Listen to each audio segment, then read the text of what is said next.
पालघर मालगाडी अपघाताचा फटका उपनगरीय सेवेला। डहाणू ते विरार लोकल सेवा पूर्णपणे ठप्प। पहाटे कामाला जाणाऱ्यांचे कमालीचे हाल।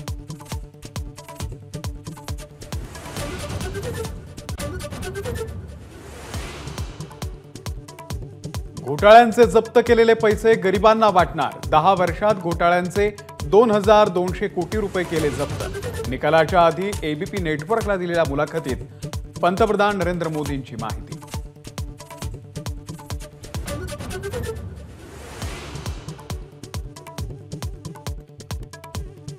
मोदींना गरिबांसाठी नव्हे, अदानींना मदत करण्यासाठी देवानं पाठवलं। राहुल गांधींचं मोदींवरती शरसंधान। निवडणुकीनंतर ईडीच्या चौकशीसाठी तयारी करत असल्याचाही टोला।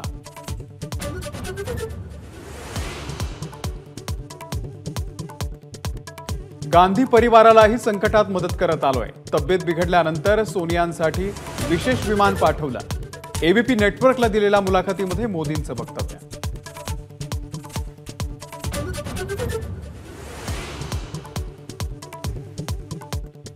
ससूनमधला ब्लड सॅम्पल फेरफार प्रकरणामध्ये चौकशी समितीच्या अध्यक्षा पल्लवी सापळेच वादामध्ये भ्रष्टाचाराचे आरोप असल्याचं सांगत महाविकास आघाडीच्या नेत्यांनी केल्या नियुक्तीला विरोध।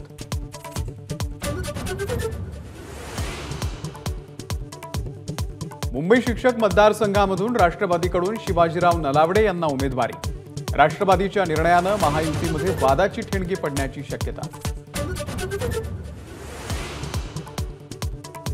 कोस्टल रोडला कोणताही धोका नाही। कोस्टल रोडच्या गळतीच्या पाहणीनंतर मुख्यमंत्र्यांची ग्वाही।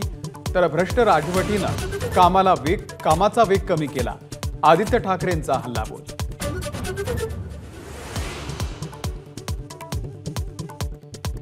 पंतप्रधान नरेंद्र मोदींच्या प्रचारासाठी उपमुख्यमंत्री देवेंद्र फडणवीस मैदानात। आजपासून फडणवीस वाराणसीच्या दौऱ्यावर। फडणवीसांचा वाराणसीमध्ये रोड शो होणार। एबीपी माझा, उघडा डोळे बघा नीट।